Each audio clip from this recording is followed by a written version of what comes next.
Esok. Oh, kau nak keluar dengan aku lagi?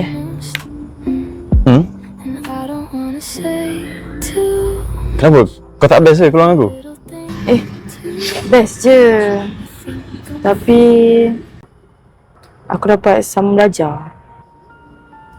Oh, Bukan kita kawan je ke? Pertemuan matahari dan langit itu cukup singkat. Di waktu fajar adalah detik pertemuannya.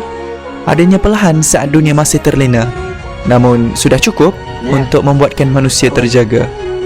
Di waktu siang, perjalanannya penuh liku. Ada kalanya hujan menjadikan bumi membeku. Namun manusia tetap tidak membisu menanti pelangi hadir memujuk kalbu. Dan pengakhiran mereka di episod ketiga, dikala senja mula menjelma. Semua mata sedar itu adalah detik perpisahan mereka, namun masih menanti untuk melihat keindahan terakhir mereka dan mengharapkan masa membeku walau hanya seketika. nice catch.